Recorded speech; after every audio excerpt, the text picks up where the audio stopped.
गहमागहमी शुरू हो गई है, क्या करें? राम राम सभी को। सबसे पहले तो मैं अपने पूरे समाज को बहुत बहुत बधाई देता हूँ। हमारे समाज का जो अभी चुनाव चल रहा है, रोड समाज का महासभा का चुनाव चल रहा है, इसमें 300 डेलीगेट चुने गए हैं। इसमें ज़्यादातर डेलीगेट सर्वसहमति से चुने गए थे।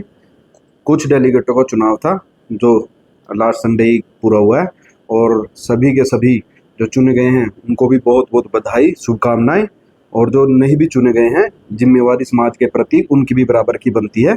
उनको भी जागरूक रहना चाहिए और समाज में अच्छे काम करें लोग, इसके लिए उनको भी अपनी पूरी भागीदारी देनी चाहिए। वार्ड समिति में आप काफी एक्टिव रहे हैं, क्या रहा वहाँ, क्या लगता है, क्या सीन है? मैं अगर वार्ड 37 की बात करूं, वार्ड 37 मेरा खुद का वार्ड है। मेरी वोट और मेरे पिताजी की वोट इसी वार्ड में है। और इस वार्ड में मेरे पिताजी ने पिछले बार चुनाव भी लड़ा था, मेरे पिताजी हारे, और इसमें आलमपुर से मनीष जी इस वार्ड में जीत गए थे। इस वार्ड में हमारे समाज के इतिहास का लेखन करने वाले रामदास जी की वोट भी है। इस वार्ड में हमारे समाज के नाम से प्रगति मंच चला रहे राष्ट्रीय अध्यक्ष बाबूराम टाया जी की भी वोट है। इस वार्ड में तीन तीन विधानसभा का चुनाव लड़ चुके कलीराम जी, बाबूराम जी और मेरा खुद का वोट है। इस वार्ड में 2 शिक्षकों का भी वोट है, सुभाष जी का, मलखान जी का। इस वार्ड में 2 वकीलों का भी वोट है, ध्यान सिंह महला जी का, रामलाल महला जी का। तो ये बड़ा ही इम्पोर्टेंट वार्ड था समाज के लिए। तो मैं अगर बात इसकी शुरुआत से करूं, पिछली बार का जो हमारा चुनाव रहा, हम लोगों ने ये वार्ड का चुनाव वार्ड तक सीमित करके लड़ा। हमने किसी भी वार्ड से बाहर के एक भी व्यक्ति का इसमें प्रभाव नहीं आने दिया, और अपना चुनाव अपने वार्ड का चुनाव समझकर, अपने परिवार का चुनाव समझकर लड़ा। क्योंकि मनीष भी हमारा रिश्तेदार है, हमारे ही परिवार की एक गुड़िया उनके परिवार में है। तो चुनाव के परिणाम आने के बाद हमने देखा कि लोगों ने ये वार्ड तक सीमित नहीं रहने दिया। बाहर के जो लोग थे उन्होंने इसको प्रभावित किया, और वो प्रभावित पीठ पीछे किया, पर्दे में रह के किया। लेकिन चुनाव के रिजल्ट आने के बाद वो सारी बातें सामने आई। तो इस बार हमने एक फैसला लिया कि दोबारा कोशिश करेंगे और मजबूत कोशिश करेंगे। सबसे पहले हमने सर्वसहमति के लिए प्रयास किया। मनीष तो हमारा परिवार का ही सदस्य है, उसके साथ तो हमारा कोई चुनाव वाली बात थी भी नहीं। और मनीष मेरे पास आया भी, मनीष ने बताया कि उसका कोई चुनाव लड़ने का मन भी नहीं है, उसको फोर्स किया जा रहा है चुनाव लड़ने के लिए। और जो फोर्स करने वाले लोग थे वो हमारे वार्ड के बाहर के लोग थे। वो अपने खुद के वार्ड में चुनाव नहीं लड़े, अपने खुद के वार्ड का अपना चुनाव छोड़कर चले गए। उनका मन था समाज का बड़ा चुनाव लड़ने का। लेकिन आप लोगों को शायद याद रहा होगा, मैंने विधानसभा के चुनाव में भी कहा था वो कभी कोई चुनाव नहीं लड़ेंगे, क्योंकि उनको अच्छे से पता है कि उन्होंने लोगों के लिए कितना प्यार स्नेह दे रखा है, और वो प्यार स्नेह लोग उनको वापस करना चाहते हैं। अगर वो अपने वार्ड में भी चुनाव लड़ते तो उनको वो प्यार स्नेह बराबर मिलता।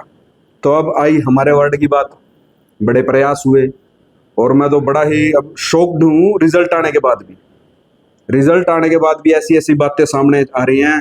हमारे समाज में पूर्व के चुने हुए प्रधान और जो ये हमारे चाचा श्री हैं जो ज़्यादा प्यार करते हैं हमसे, उनके रिश्तेदार और पता नहीं किन किन फोर्सों को लगा रखा था सिर्फ 4 वोट लेने के लिए। क्योंकि 10 वोट तो हमारे परिवार के सदस्य मनीष की थी, और जिसका कोई मन भी नहीं था चुनाव लड़ने का, क्योंकि वो पहले बन भी चुके थे। सिर्फ 4 वोट लेने के लिए चुनाव को ऐसा बना दिया, ये मतलब विधानसभा लोकसभा से भी बड़ा चुनाव बना के रख दिया। लेकिन मैं पूरा का पूरा 100% क्रेडिट इसमें मेरे भाई संजीव को दूंगा, क्योंकि चुनाव संजीव के चेहरे पे था, और जो खुद चुनाव लड़ता है, योद्धा होता है, उसी के वोट होते हैं। हम सबका तो प्रयास था, और उसमें सबसे ज़्यादा प्रयास अगर मैं कहूँ तो बाबूराम जी का था, क्योंकि बाबूराम जी ने पहले सर्वसहमति के लिए भी बहुत प्रयास किए, और जब सर्वसहमति नहीं बनी तो सबकी राय मशवरा लेकर कैंडिडेट संजीव जी को दिया। संजीव जी का बिल्कुल कोई मन नहीं था। संजीव जी किसान नेता हैं, आप सब उनको अच्छे से जानते हैं, किसानों की आवाज़ उठाते रहते हैं, समाज में बड़े अच्छे काम करते हैं। इवन समाज में उनका कोई प्रतिनिधित्व ना होते हुए भी रोड महासभा में भी उन्होंने अच्छे काम किए। धर्मशाला में जैसे हमारे पीछे खाना बताते हैं बंद हो गया था, वो शुरू करवाने का काम किया। तो समाज के लिए उनका उत्तरदायित्व पहले से ही है, जवाबदेही उनकी पहले से ही है।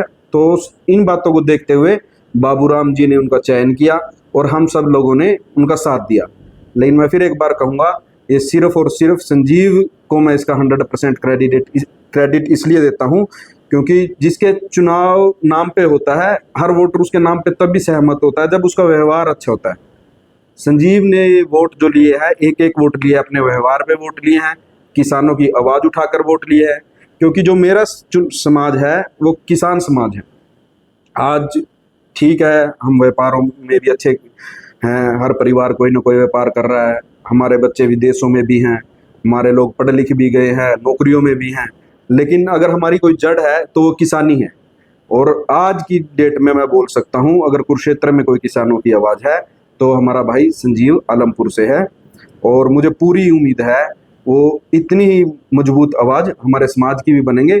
और जो कुरुक्षेत्र की व्यवस्थाएं हैं, पूरी महासभा की व्यवस्थाएं तो महासभा के जो भी हमारे अध्यक्ष चुने जाएंगे वो करेंगे, लेकिन मैं उनसे पूरी उम्मीद रखता हूँ कि वो डेलीगेट होने के नाते कुरुक्षेत्र में समाज के लिए अच्छी व्यवस्थाएं करवाएंगे। और समाज में कोई भी, समाज के किसी भी साथी पे, चाहे उनके पक्ष में रहा हो चाहे विपक्ष में रहा हो, छोटी सी छोटी भी समस्या आएगी उसको अपने परिवार की समस्या समझ के उनका साथ देने का काम करेंगे।